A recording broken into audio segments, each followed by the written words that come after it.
Before we start, can you help me with what level you're applying at Meta? Yeah, so I have on-site scheduled on Monday and Tuesday, of which I'll have a system design round.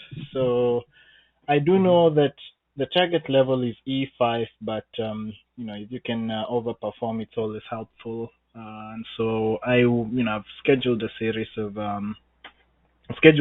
of mock interviews, one focusing on E6, E5, and two focusing on E5. So this is the first one of them. So I want to just get a sense of where I am, how I can improve. I've also had some conversations before, and I got a sense that, well, yes, technically I might have a good sense of how to design systems at scale. One of the key things that I was encouraged to focus on was user-oriented design, and so I tried to focus on that in my previous practice. But overall, I want to just keep it neutral. Give me like a real interview experience, and just give me feedback on ways I can improve. Sure. Cool. Let's start with the system design problem then. So yeah, this is the problem. Like, let's say that you have a food delivery app, Hmm. and on this app you want to run a marketing campaign. So during this marketing campaign, you would like to distribute 6 million burgers in 10 minutes. I Another see. key requirement is that no one should be promised more than one free burger. I see. Okay. Full context. By the way, my interview is for an infra, so I'm gonna try and take that to a perspective. But yeah, Yeah. let me. Yeah. All right. So let's just do a quick recap here. So we have a food delivery app, the likes of Mm-hmm. DoorDash and such, and the goal for us is specifically to design the marketing campaign. So this is the Mm-hmm. key feature, and I need to distribute 6 million burgers. So in this regard, we have 6 million burgers. So this is 6M burgers. And so obviously we'll need to track distribution, Mm-hmm. aggregation. And these 6 million burgers, we also have a time limit, which is 10 minutes. And Mm-hmm. so no one should be promised more than one free burger. So each user equals to one free burger, right? And so I'll start with some key assumptions here. So can I make the assumption that we have, each user having a unique account? Like, can I assume that on the back end we have some verification means to make sure that each account belongs to one user? That's a good question. Yeah, you can do All that. right. All right. Each user is equals to one account. Okay, that's good. And can I also assume a lot of the infrastructure, like will you require me to design the infrastructure needed to track the buggers or such, or is it okay to Yes. assume that we already, yeah, okay. So app No. already, Okay. No. No. No. You are saying like delivery, right? So you don't need to uh, mhm. worry about actual delivery and tracking. Okay, good note. Okay, so app already exists. I'll assume we have an app like DoorDash, and so, this is just a feature within an app. So what you're designing here is a Mm-hmm. feature within an app. And so we don't have to worry about delivery. And so in terms of APIs that I have access to, I'm just gonna, flush out the ones that I need or assume I need, and then you can tell me if it makes sense to assume these ones exist or if it's my job to design them. So if I was to Sure. basically assign a bug in this regard, I'm assuming that we are going to actually make it available for people to use. So I'm imagining an email campaign where if you're signed in on the app, maybe there's a ban or something. So let's actually, even instead of thinking about the app, so let's actually start discussing features here. So I'm assuming it will be a banner in this regard. It just pops up, pop up on app. So this is how I'm imagining it to look like. And I'm also thinking that in this regard, we'll have the users basically accepting the offer or not. But in our case, we need to support a traffic estimate of about 6 million burgers in this case within 10 minutes. And is it gonna run continuously for a while, or how long is this campaign expected to run? Just 10 minutes and then that's it, or how do you expect it to work? Yeah, it's 10 minutes and that's it. We might want to have a platform which helps us to run multiple campaigns. But yeah, I see. individual campaign will run for 10 minutes. And platform Right. can be a stretch goal. Yeah, the key capability we are expecting is running a single campaign. Yeah. All right. And just out of user, for purposes of user experience here, can I assume that our users would Mhm. have been notified that this campaign will be running at a certain time? And the reason I'm asking this is we obviously will need to Mhm. anticipate traffic, right? So if it's 6 Right. Yeah, million, that's a good yeah. suggestion. Yeah. Mhm. Yeah. We Okay. would like to notify users. All right. So while this is a stretch goal, I'll assume that we preemptively notified users of campaign. And as such, we can expect about 10x traffic. So in this case, even, it can be more. But let's say for each person that gets, maybe there are about 9 more that didn't get. So we can assume maybe you have 100 million active users at. No, we are not expecting that much. Mhm. Let's assume that there are 20 million people we are expecting. Okay. Right, fair enough. All right, so I was going with a higher ratio there because I usually think of these things Mhm. as lotteries, but fair enough. So 20M active active users at campaign time, of which 6 million will get burgers. And then is there a strategy we are using? So for the burger assignment, is it randomly picked or is there a strategy we are going to leverage in this case? That's a good question. Yeah, so I think randomly is good one, but like we would like to go with strategies as like first come first serve. We don't want it to strictly apply, but we want to Mhm. provide a sense that it's a first come first serve. Makes sense. Okay, yeah. So in order to increase the height here, so FIFO burger assignment. All right, so this makes Hmm. sense. And so I'm going to at least to do a quick recap here. So I'll assume we have this app here and people have basically signed in, a good number of people, because we've announced this campaign or giveaway is going to be happening. So we have 20 million people active, they're waiting. Hmm. And so can I assume that you already have a scalable payment system existing, or is it okay? You know, should I worry about that? Like, should I worry about designing the payment system, or can I assume it can handle No, it no, itself? yeah, it's already there. Noted. Okay. And then in that regard, can I maybe, okay, as soon as let's say the user accepts the offer, are they expected to make the payment within 10 minutes or they can accept it and then, process it after? Like, should all processing happen within those 10 minutes? No, no, it can happen after 10 minutes also. All right. So payment and offer processing can happen after. So to summarize this, our goal really is to have we have about 6 million people who accept the offer. So if it's a Hmm. promo code, Right. accepting offer slash processing Hmm. promo code. So in this regard, the way I'm envisioning this here is we offer this, or we provide this offer here for our users here. And actually, before I even jump in, is it like a geographically limited offer, or can I assume that this is a global thing? Oh, again, yeah, that's a good question.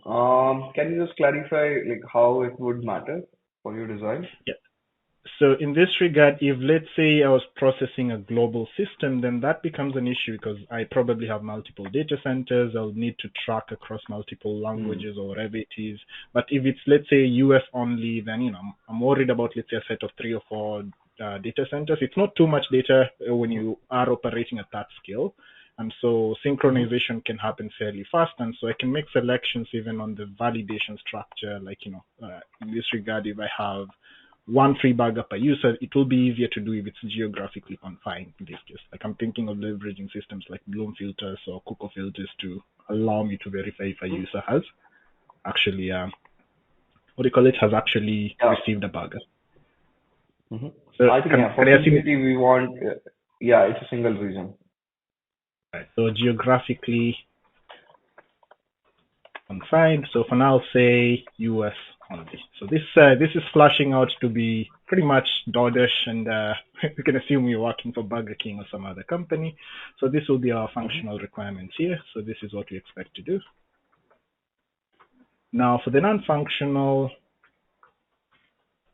requirements, so let's break this down a bit. So clearly, it's an eventual consistency model. Mm-hmm. And by this, I mean we will assign this office and then we need to validate them. Now, let's say what particularly is actually eventually consistent here. This will be, let's say, what actually, even before, let me take a step back. So what exactly is going to be eventually consistent? This will be the number of number of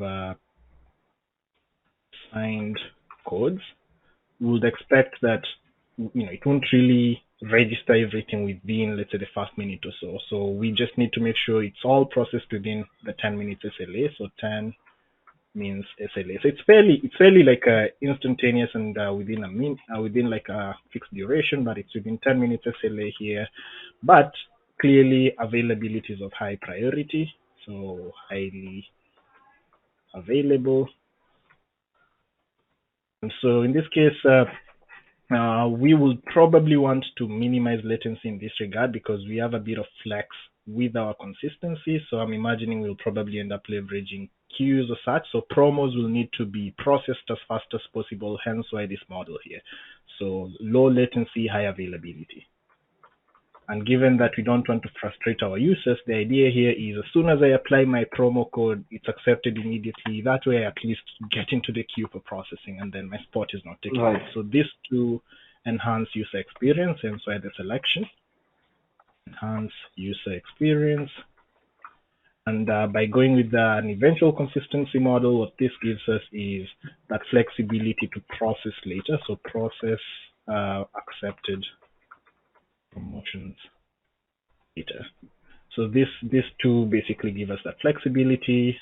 I think that's a fair thing, a fair set of technical selections to go with. The other bits that I can think of, let's say in terms of cost optimization, but I'm assuming that given that this is a feature in an app, it probably won't be too expensive really. But I'm actually going to ask a Mm-hmm. couple of questions here. For the consistency model, I know you said 6 million burgers, but in my experience, especially working at this scale, it's never exactly 6 million. Do we have some flex with respect to how many we can assign? Like, can we go slightly over or stay slightly under? Or let's say somebody accepts a Slightly, promotion. slightly over is not acceptable.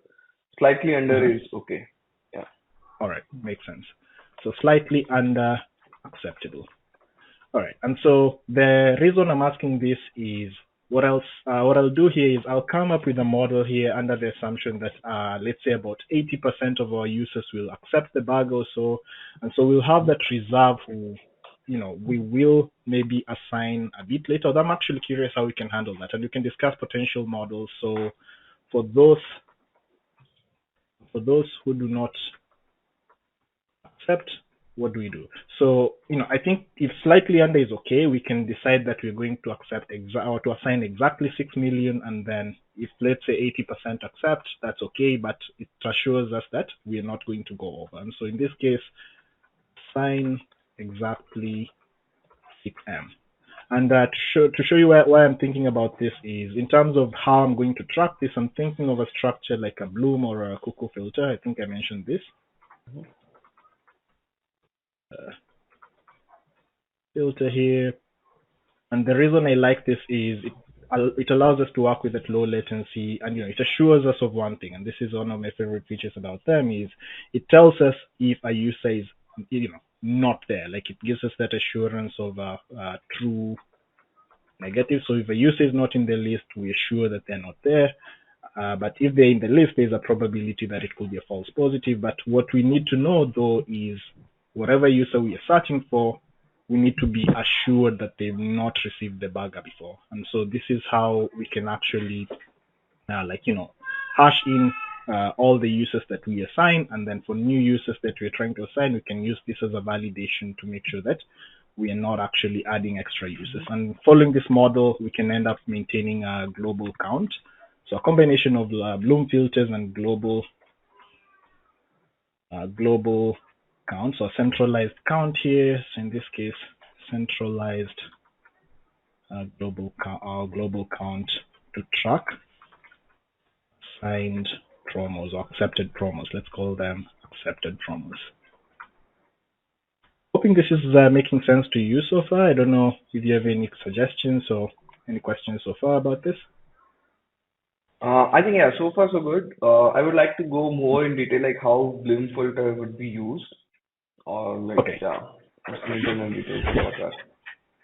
All right, so I'll make a note of that. I'll make a note of that to make sure I deep dive on this, especially on how we're going to structure that. So I'll put that as one of the priorities here. Let me actually add this thing here. Sure. Priority. All right. And so, okay, so for this next section, I'm thinking we can do some quick estimates of the amount of traffic we expect or such.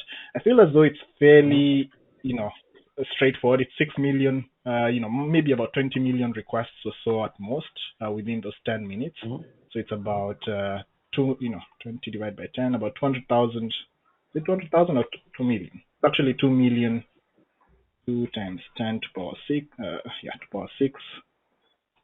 Requests. Oh, what just happened there? Requests. Something happened. Okay, can you hear me? Yeah, I can hear you. All right, so this is per minute. And so if I was to basically estimate this per second, that'll come back to this divided by 60. You can slow this up by 100 here, so to power 4. So this is 2 to power what? 2 times 10 to power 4 requests per second. How about that? Mm-hmm. Per second, and assuming that each request really or each promotion application is maybe a code or something, and what this code is maybe a short string. I'm assuming like we're sending them, some promo code. It could be uniquely generated or something along the lines. So standard code really. So we assume the user applies this, and then what that does is it invokes like a request to our backend, and then our backend system includes this request by the user, and then if it's successfully applied, we can process it. So for all these requests here, let's try and project up how much server capacity we should expect. So server capacity with this spike. So in this regard, I'm assuming what we'll receive here is like a promo code, and then our system here, the request will probably contain, let's say, the user ID, some other basic information to identify the user, maybe location, or even like a burger type. Like there could be other meta information related to the food exactly. We probably don't need to Mm-hmm. delve too deep into the schema for this. Food Mm-hmm. specification, I'll just call that food spec here, and there'll be just some information about whatever food specification. Could you imagine that? All right, but you can imagine this just being like a generic payload containing exactly which burgers they're interested in. But for the most part, you only need to know the user as well as the promo code that they're applying here. So looking at this at a high level, assuming each of this is about 10 bytes, it shouldn't be too big of a payload. At most, it will be, let's say, 100 bytes or so. We can even go overload and just say it's about 1 KB payload and assume there's a lot of meta information. So is equals to Mm-hmm. 1 KB payload, and this is probably overkill, but we can assume we're including some images or some other information we need to transfer, but it's a good upper estimate for what we expect. And as such, we can also expect to power 4 here times the 1 KB, which is 1 to power what? This says about 1,000 bytes in this regard. So it's going to be 2 to power 567. 2 to power 7 bytes a second, which is about kbps. It's actually not as much traffic as I anticipated here. So actually, this are requests per second, which is kbps actually. Oh, forgot about that. 2 to power 4 kbps. I just multiply by that. So it's 2 to power 4 kbps, which is, okay, fairly significant, but not too much really. If we were to go down 2 to power 1 mbps really. So it translates to about 2 Mbps to handle pretty much all our payload. That sounds way lower than I anticipated. If I did that right. So let me just verify my maths here. So 2 to power 4 requests per second, of which if each request is 1 KB, and that makes sure that we have about 20,000 kbps, which is about 20,000. I think one 1 MB is equals to 1000 KB. Yeah, so, it's actually about 20 Mbps. Yeah, my mistake there. 2 times, Mm-hmm. yeah, 2 10 to power 1. That makes sense. Yeah, that sounds about reasonable, which means, honestly, we can probably throw a 1 Gbps server. We can spin up a 1 Gbps server fairly cheaply, and, that total capacity should be able to handle this campaign. So in terms of the sheer amount of memory we need or scaled up throughput capacity we need, it's not that bad. Like, this is actually a fairly cheap campaign, and given that it's about 10 minutes, you can even spin it up for an hour preemptively and leave it running for 1 hour again afterwards to make sure we're processing everything correctly. And similarly, if this is running for 10 minutes, we were to scale it out in order to like enqueue all these requests. So it's basically this multiplied by what? 10 by 60, so it's about 1,000. So it's about 20, 1, 2, 3. That's the amount of MBs. So it's about 20 GB. This is the whole queue capacity to pretty much Mm-hmm. queue capacity. This is pretty much the whole, queue size that we need to have all requests in queues. So the whole, reason I'm doing all of this is it tells us that we really don't have too much data to deal with, so we can really afford to Mm-hmm. be super accurate with this. Like, this is really easy data to distribute. In fact, I know I mentioned that Bloomfield. I can talk about how I can potentially use that for that quick latency, but at this rate, really, I'm actually not too worried about even being exactly consistent. Like, it feels like it's such a low amount of data that it should be easy to verify if a user and a promotion code have actually been successfully processed. We can even perform retries. Like, it's not as bad as I anticipated it might be. So yeah, So when you say that's 20 GB queue capacity, it means like if there are like this is for the all 20 um, million requests, right? That is what you mean. exactly.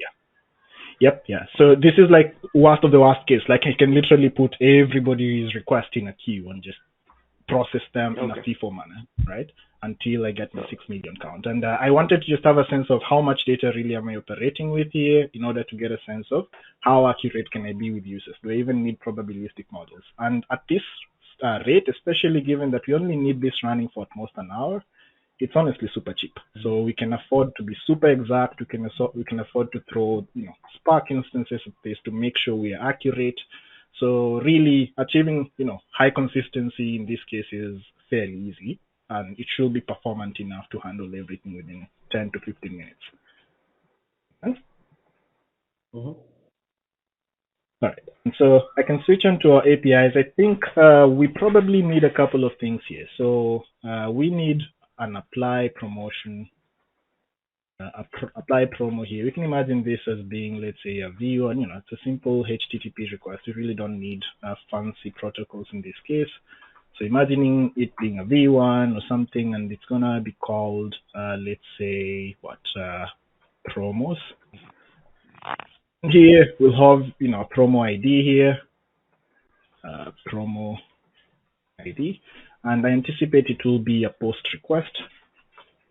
The client can be designed such that it has an input field, and then in this regard, we can imagine have a promo ID, and then the payload that we take. This is actually what will actually handle the payload we were discussing above there. And so having the promo code, the user ID, so basic generic user information here. Now, the way I anticipate this happening is the person has already logged in. So we, given that we've made the assumption about the existing infrastructure that will do the validation of the account, we can assume that the person has already logged in, and so we will be able to receive their user ID as part of the header. We can have our auth tokens here, so we can assume, headers here, let's say an auth token, and then on the back end, we maybe have an auth service that does all that validation for us. But for now, I'm not too worried about that because it seems out of scope. For us, though, this is the key bit that we're worried about. But it's okay if you want me to expand on this. But I'm going to assume that we have this, and maybe I keep alive to make sure that the session is alive. It could be shortly at important there, maybe 30 minutes per session or something like that, with some cookie data amongst other things. But for the most part, this is pretty much the most important endpoint that I think we need here. There might be Okay. So more, at least on the what is what is your assumption about like how user will know about which promo code they need to use? So in this regard, when we send it to, or at least when we roll out the campaign, my the way I'm envisioning it here is they will receive a banner.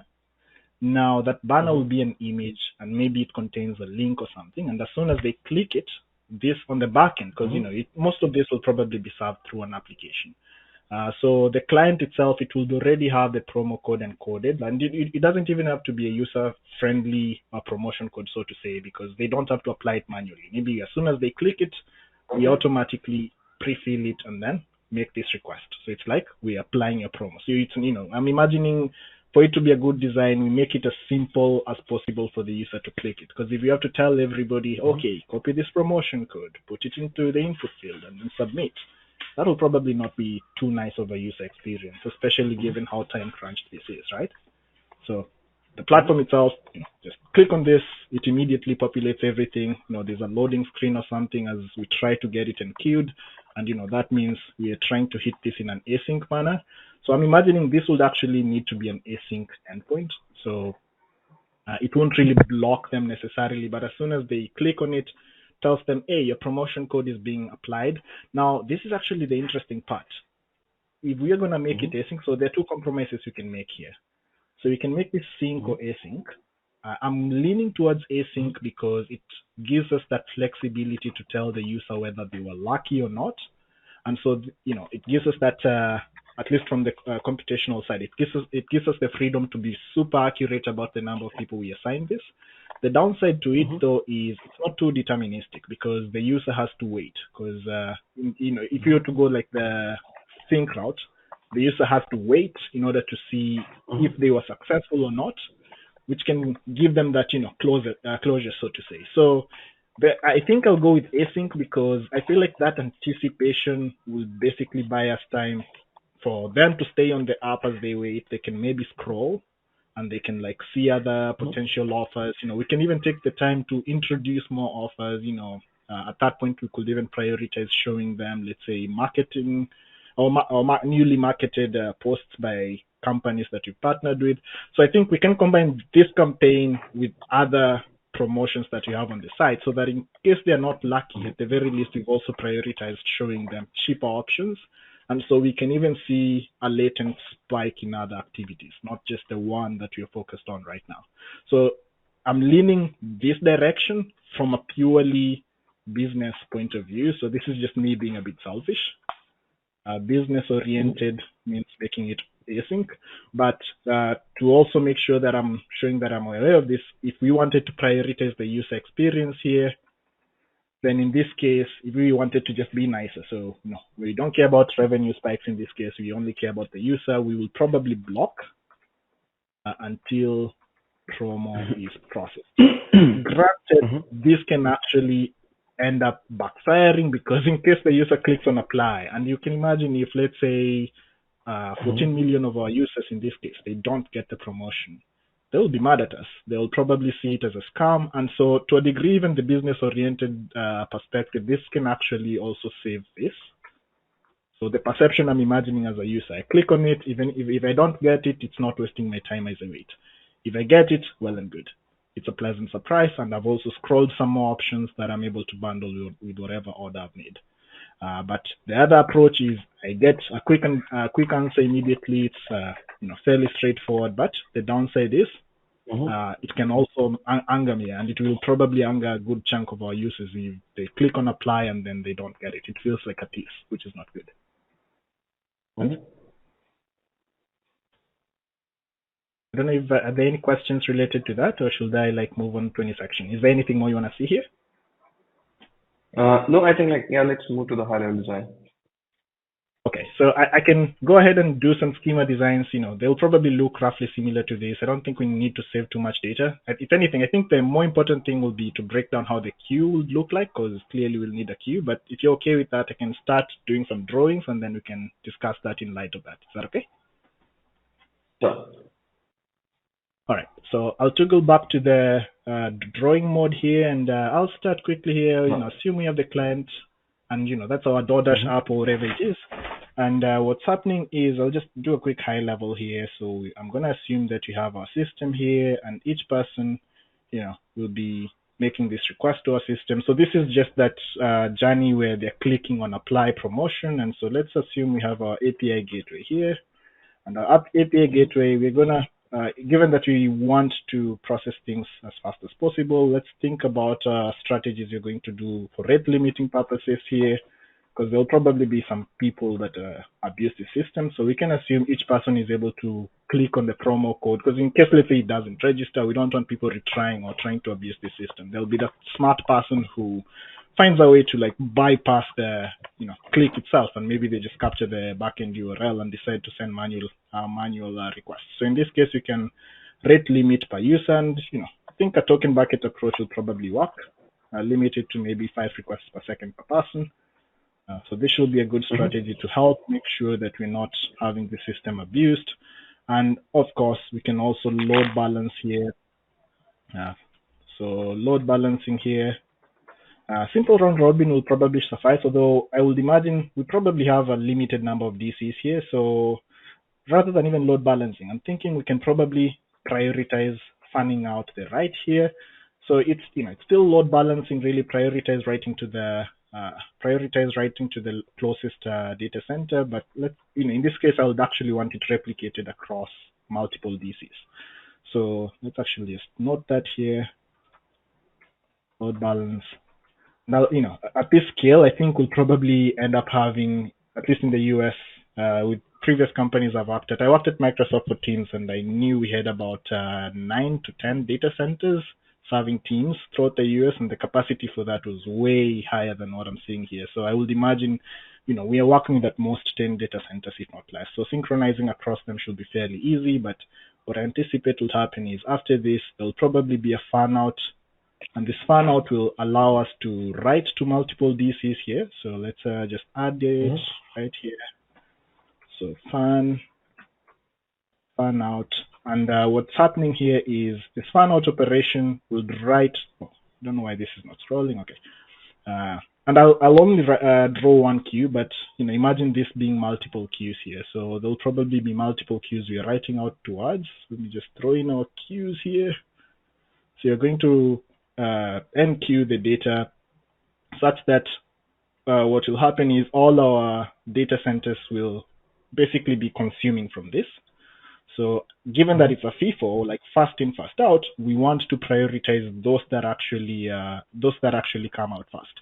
So there are a couple of services that I anticipate will be subscribing to this, or will be draining our queue here. We only need one topic really, at least if you were to design this in the context of Kafka. But let's start throwing in a couple of services here. So there's a couple of things. The primary draining service here. So let's break it down a bit further here. This is not drawing. So this is a drain queue. So right, let's break down the series of events that we anticipate to happen. So step one, we have the core service that's going to unsubscribe, at least pull a message from the queue here. What I expect this will do is it will first, what do you call it, pop a message.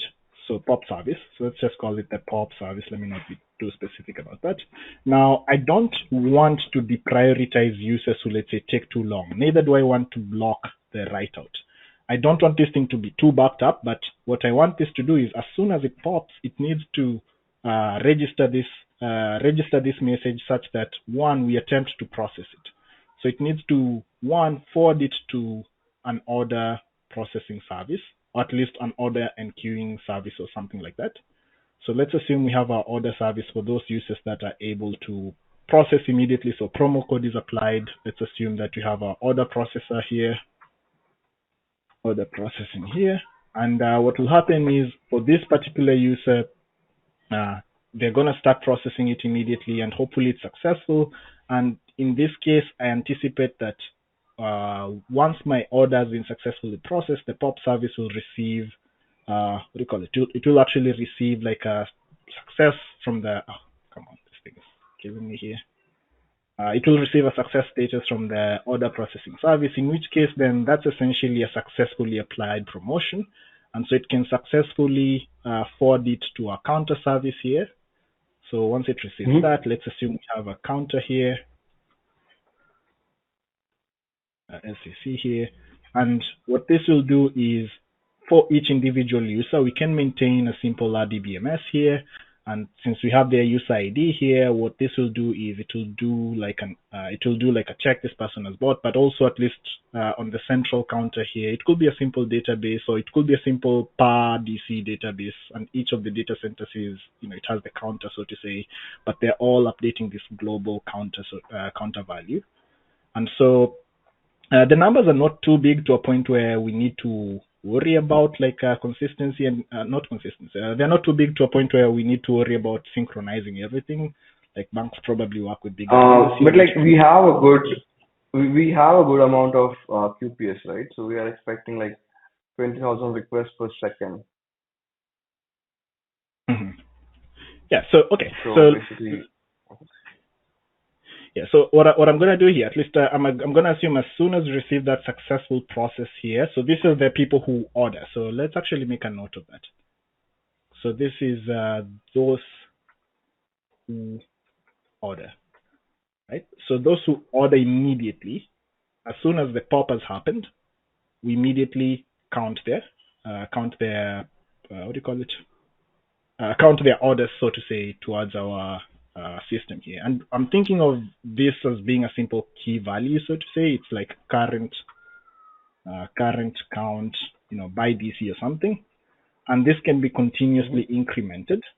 And then I'm imagining what we can do is we can have a combination of a periodic aggregator. So assuming this is like DC current count, and this is a statistic that's maintained, let's say, per DC, and then there's an aggregator that's gonna get snapshots of this number and aggregate them and validate them against another global count. So I'm thinking, in order to make sure we are accurate with the number, given it's not too big, but we want to make sure that we're doing multiple aggregations here. So we could have one that's doing by DC that could be updated by the individual DC counters. In fact, I think doing this update from here is probably a bit deceiving, at least in terms of visuals. So you can think of this as one DC.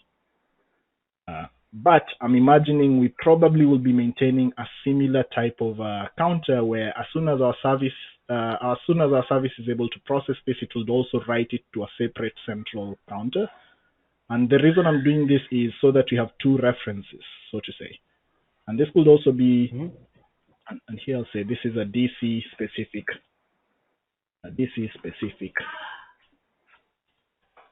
KV, and this is a global counter. So this right here could be updated periodically, and what will happen is this can keep being aggregated until a bit later, but this is what we immediately update.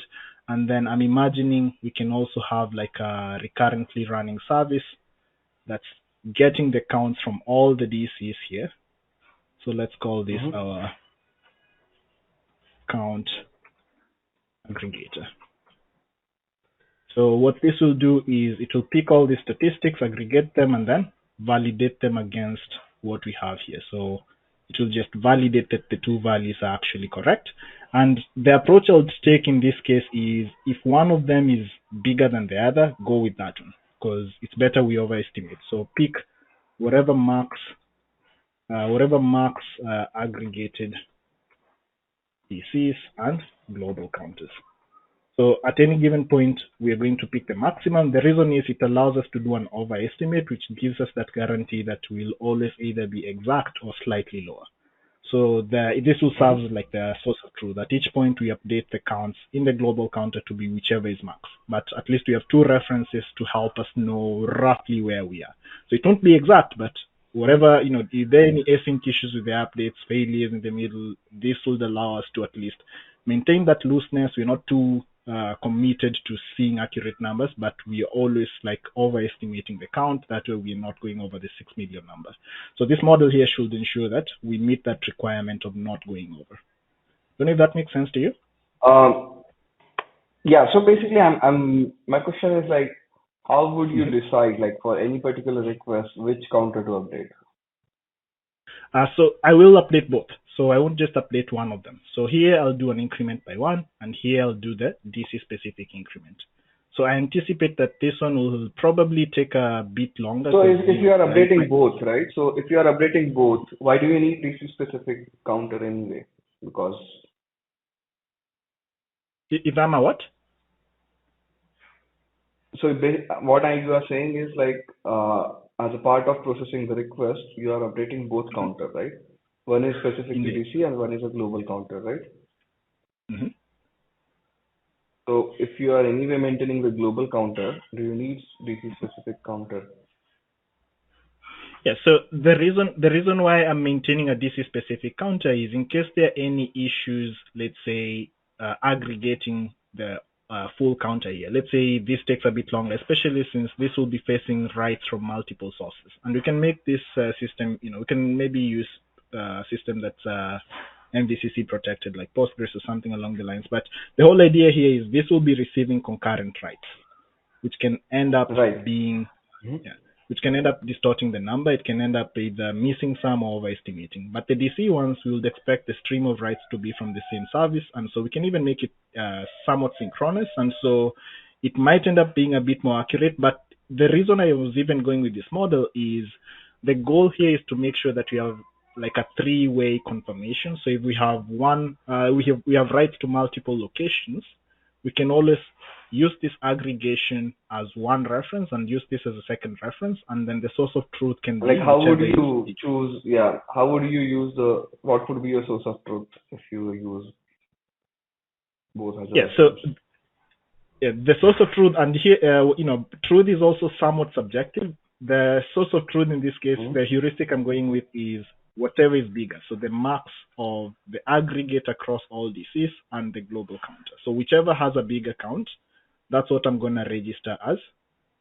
That's what I'm going to register as my current snapshot.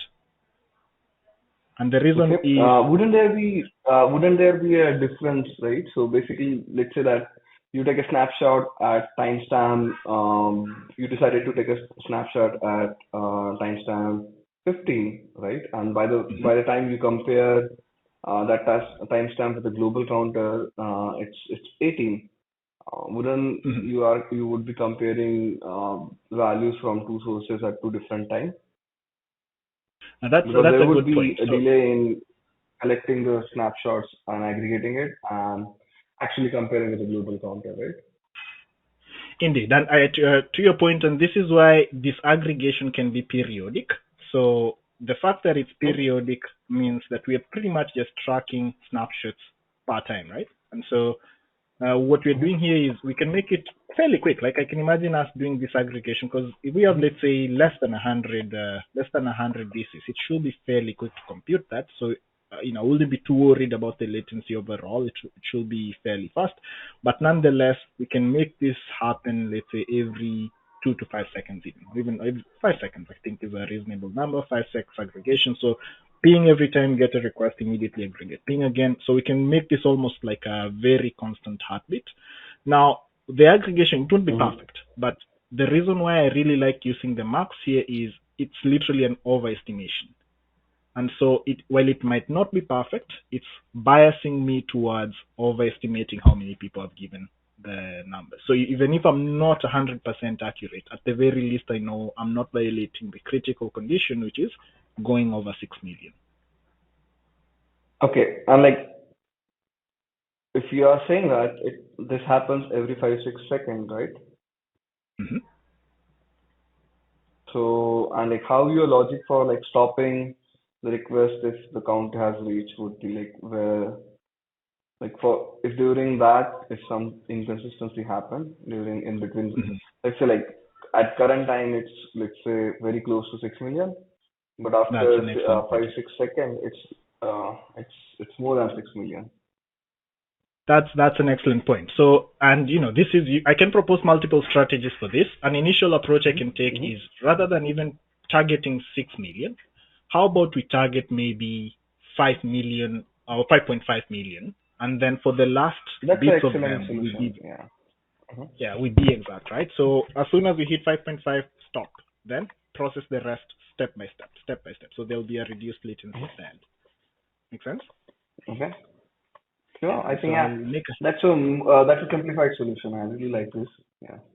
All right. So you can say target 5.5. And I know, I've talked about Bloom filters, but I've not even highlighted them. So let me just touch on that quickly because I know, I want to respect the time here. But under the assumption that each Mm-hmm. request has a unique ID here, so as soon as our drain queue receives this, there will be users who, process immediately, but some of them do not. What we'll want is for these ones, it's fairly quick. These ones are the nice ones, the users we want. Mm-hmm. But well, the Bloom filter approach is probably not what I'll go with. I think it's worth mentioning because I, initially discussed it. I'll just run you through why I think a Bloom filter could be useful here. So I'm thinking if we maintained a Bloom system here with, let's say, I don't know what the exact number of hashes would look like, but let's say we have about 10 hashes or so.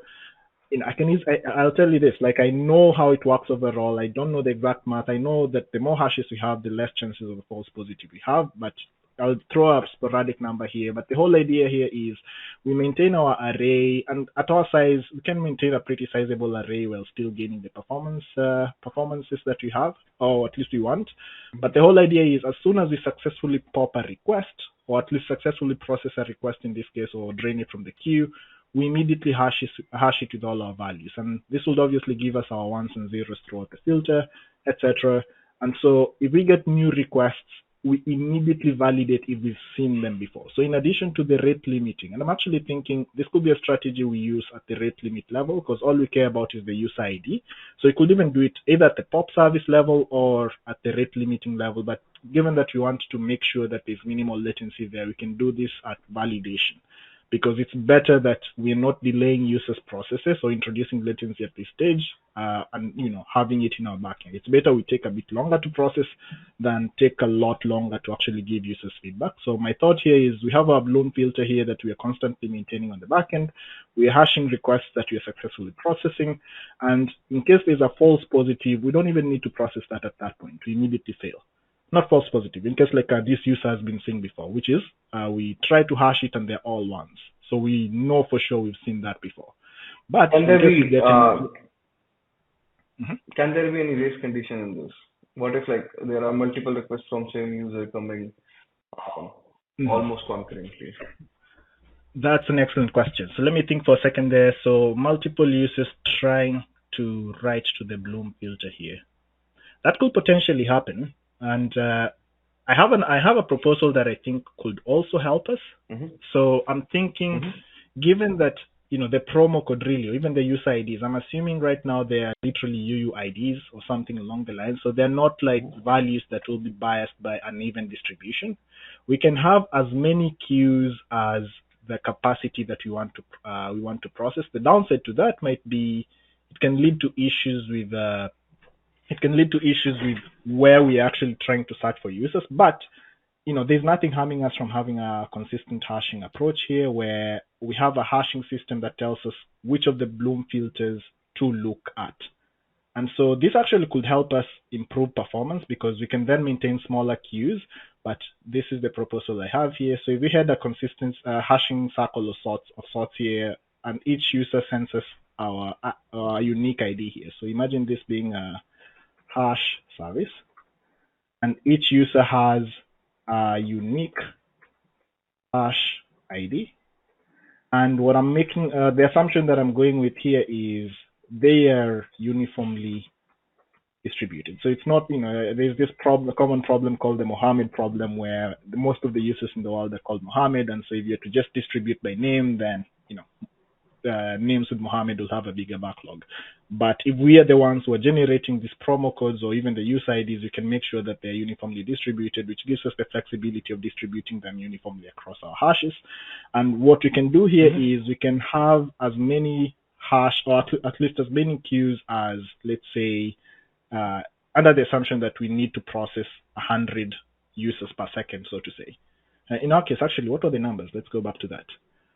We saw the numbers being about, it's about 20,000 requests per second, I believe. Okay, yeah, I think like yeah, we almost hit like 45 minutes mark. So Mhm. yeah, I think like this All right, this is what you would be able to do in the actual interview in 45 minutes, right? makes sense. Okay. Yeah. So yeah, let's take a pause here. Yeah, maybe in terms of feedback, I really like the way You scope down the problem. So you might be knowing that, right? So in Meta, there are four rubrics. One is problem Mhm. scoping, another is like designing the working solution, then Mhm. scale, like designing for scale, and the fourth is communication. I think like Mhm. yeah. So in problem scoping, I think like you did way too good. I think Mhm. like you iterated on the fact that marketing campaign is like key feature of this design. You also Mhm. stated the assumption that user has one account, and you are relying on the fact that one account belongs to one user, and that's your way of identifying a user. So that's a key Uh-huh. assumption you stated out. I think yeah, you clarified that you should focus on tracking the order infrastructure, which was important. You also Mhm. clarified that you need to run the marketing campaign. If you need to keep running the marketing campaign, and you also clarified that if we need to send a notification to users about the campaign. You also Mhm. clarified rather than just assuming about like how the burgers would be distributed. You also Mhm. clarified like what would be the strategy of assigning the burgers. So which is important questions which I expect like from E6. Like this is one of the place where I got a E6 kind of a signal. Mhm. Then you also clarified that if the payment system exists, and you also clarified like if the order placement can happen after 10 minutes or Mhm. later. Yeah, Mhm. I think I really like the discussion where you mentioned that with a cross region there would be more challenges involved as compared to a single region. That's again a like good E6 kind of signal I got, like foreseeing the challenges and Mhm. like reducing the defining the scope. You Mhm. mentioned that you would evaluate you like while and then you move to the non-functional requirements. So you mentioned that you would require a eventual consistent model. You also Mhm. mentioned that high availability and low latency would be important for enhanced user experience, which was good points. So I really like the way you brought user experience angle during the discussion throughout the interview. And Mhm. I think like you clarified if you can distribute slightly lower or slightly higher. This is again one of the good E6 signal I got. Like rather than trying to solve a complex problem, you were you were working around the requirements, pushing back to the stakeholders. Because Mhm. yeah, for like E6, I expect like they also have contribution on definition of business requirements. So yeah, this is one of that points. Mhm. So yeah, you mentioned that you can use Bloom filter to make sure that user is not assigned the burger again if they have got it early, right? Mhm. So yeah, I think like this is something which I will refrain from doing. Mhm. This is implementation detail, right? When you were doing like high level solution thing, this gives a signal Mhm. that you are marrying to a known solution before exploring what would be the expected solution is, right? So what I I would see. expect is like rather go in detail about like how this problem would be, what would be the loads, and then Mhm. maybe like if that fits my known solution, I will try to talk about it rather than like yeah sharing the known solution early. This kind of give Mhm. I know like Bloom filter will solve this problem, but it kind Mhm. of gives a feeling that you know about Bloom filter and you want to use it here without thinking much. Makes That's sense. Yeah. what the kind of signal it gives. So yeah, I will try Mhm. to refrain from doing that.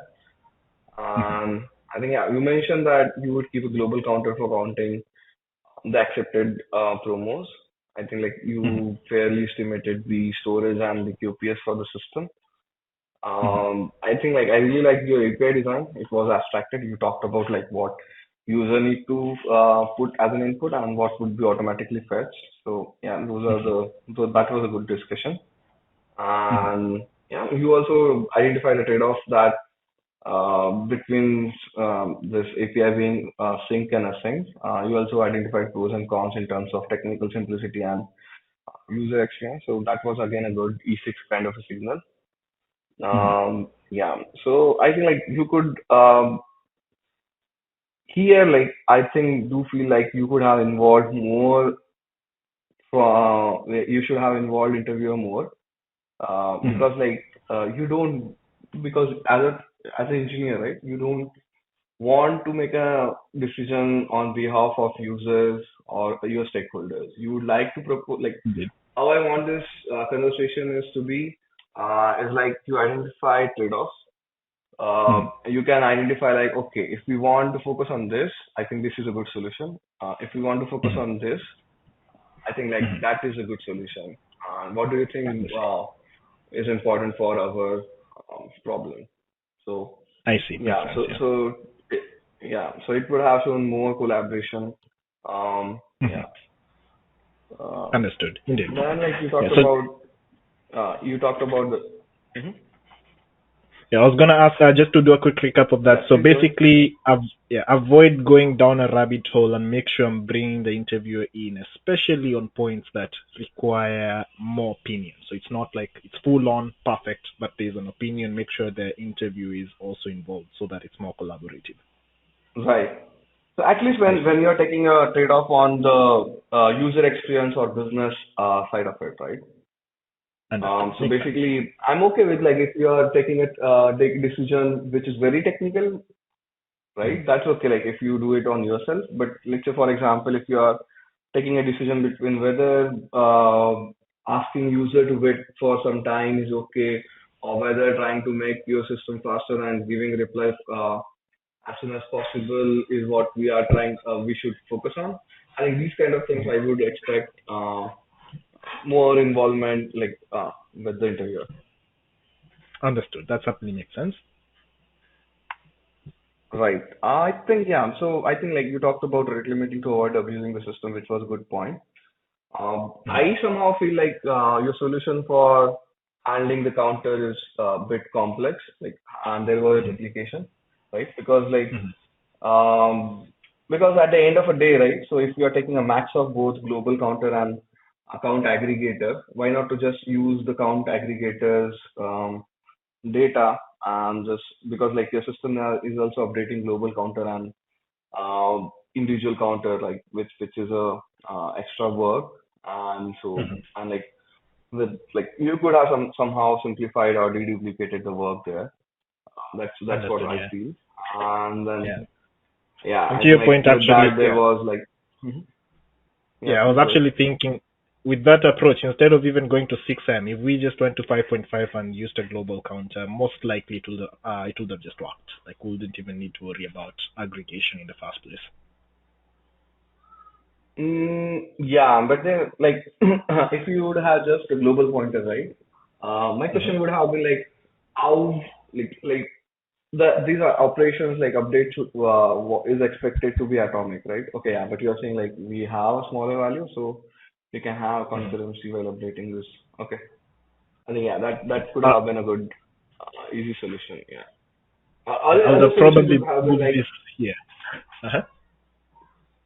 yeah, other simple solution could have been like, let's say like you fan out, right? So based on like you are having a hash based like hash on a user ID to identify like which Hmm. bloom filter to apply on, Hmm. right? So what you could have done is like based on hash of user ID, you could have distributed like on which single machine that request should go, and then you Hmm. don't need to worry about having consistency across the machine and Hmm. you just check whether this user ID has already been processed by this machine before. Hmm. And also have some, like, let's say, for example, if you are having 100 machines, so 6 million divided by 100 kind of a counter based on that machine. I see. So that would have even simplified your solution a bit more. Yeah. I'm just Hmm. giving yeah, there are cons of that, like because we cannot guarantee that load would fairly be distributed across this machine. So there would be few machines for which counters go zero early as compared to others, and it wouldn't be that fair. But yeah, I am just giving you that that thought of process could have also been there. Um, Indeed. considering the fact that the storage requirement was just 20 GB. So yeah, Makes sense. most of Yeah. the things could have been handled in memory. Indeed. Yep, I agree with you. I certainly see your point there. And I really like this problem overall because, to your point, there's always like an alternative approach and it comes with its pros and cons. I really value your approach there because I can see how not only is it simple, but it actually comes with extra consistency. Because if we were to do the aggregation, or at least the counting at hashing level, we also achieve more accurate counts Mm. because we're not assured that the right here will be 100%. Neither are we assured that the counting will be successful. And if they're handled by two separate services and not one pipeline, that could potentially break, which would cause inconsistency. So to your point, yeah, there are definitely pros and cons of each service. This one is probably more async, which is a bit faster, minimal latency, but it also comes with a bit less reliability. Right. But yeah, I think like again like like I have seen candidates going into rabbit hole when I talk about consistency across counters, and they try to come up with like very complex solution. Mhm. But I really like your suggestion that why not to target for 5.5. So even if like we under distribute, which was okay. So you really focus on the requirement you gathered, and you use Mhm. that to simplify your solution rather than having with a complete full yeah complex solution. So I really like that one. So that is again a signal for E6. So I think yeah. So I Mhm. had like fairly good signals across the interview for E6, right? Mhm. The only reason I wouldn't have suggested a E6 is Mhm. I think like there wasn't enough time for uh, handling the critical part of a system, which was like race condition and how the things would be handled. I think you Mhm. need to work a bit on your time management. I think like for functional requirement itself, like you spend like close to 9 minutes, which Yes, indeed is a bit more. So my I suggestion see. would be like target to complete estimation by yeah 12 to 14 minutes, and like keep rest of the time for API design and high level design. So yeah. Understood. Certainly makes sense. Yeah, I Yeah. definitely agree. I could feel the same. Yeah. All right, makes sense. Yeah, I don't know. Is there any So based feedback on you this have interview, about? Uh-huh. Mhm. What? Yeah, based on this interview, I would have recommended like E5. Yeah, Mhm. not like Understood. certainly I found some signals as E6, but yeah. Mhm. Certainly makes sense. Yeah, that's actually what I was looking for. Like, for me at least, if I'm gonna target E5 for you, if I get an E6 performance and I make a good case for a strong E5, because my target level is E5, but I wanna make sure I can even showcase signals for the next level, just to make sure the interview actually sees my potential overall. But overall, it's good that I'm also showing those signals, and I appreciate the pointers you've given me. I think it's very clear and also very actionable. Awesome. Yeah, glad that I could help. Yeah, just like few things I always tell to the people who interviewing with Meta is that for Mhm. coding interview you don't need to worry about leveling part. Coding interview Mhm. just decide whether you pass the coding bar or not at Meta. So Mhm. while providing a feedback for coding interview, there is no suggestion for level. I So see. basically, it's just pass or fail. So don't Mhm. focus a lot on like providing like just focus mostly on completing two problems in 45 minutes. That should be your I first see. goal. And once you are done with that, maybe spend some time on talking about testing and how you could have modularized the code, but keep it at very late to the interview. That is I one see. thing. And you might be aware that you don't need to worry about dynamic programming in Meta because they don't ask I see. dynamic programming in coding. Mhm. Yeah, I mean, I think like for behavioral, yeah, so Meta does have a language of impact. So people do talk about impact a lot internally. So Mhm. basically, if you have some examples, um, Mhm. do conclude those examples with impact numbers. So those numbers could be either dollar figures, like if you save some money for your company, or you increase revenue for your company, or if Mhm. you reduce the latency or improve the user onboarding or whatever the numbers are. If you can Mhm. talk in terms of numbers, that would be really great. So my session would be Mhm. like to come up with a document where you list down three, four problems, share the Mhm. context regarding that problem, your contribution regarding that problem, and mainly the timeline. Mhm. And lastly, like what was the impact? Mhm. And again, like have some examples where you mentored other engineers, not in terms of just project, but like helping them to improve their skills. Maybe it may be in writing the Mhm. documents, or it may be in terms of like better prioritization or whatever it is. If you have examples, like keep those examples ready. And Mhm. the last thing is, yeah. So I do found a couple, like I had a couple of experience where I have seen a feedback from behavioral interviewers saying that uh, candidate hasn't worked on long running projects. I'm doubtful about if they can handle the complex long running initiatives at E5 at Meta. So basically, I have see. at least one of the example where you have a project which span multiple quarters, or Mhm. even if like you didn't have any project, you could club multiple project and talk and use them as a milestone of single goal and present it Mhm. in that way, so that like you give a sense of confidence that you have worked on projects involving multiple milestones. Understood. That certainly makes sense. Yeah, I do have a good set of examples. Actually, most of my projects that I've worked on, so far have all been multi-quota. In fact, one of them at Microsoft was multi-year, so that actually could be a good thing to highlight. Awesome. So I'll take your suggestion and break them down so that I have exact numbers to refer to. Perfect. All the best for your actual interviews. And yeah, Absolutely. Thank you so I'm much. Yeah, hopeful that you will get this through. was very helpful. Yeah. Yeah. Yeah. So thank you. Yeah. Have a nice weekend. Bye bye. Likewise.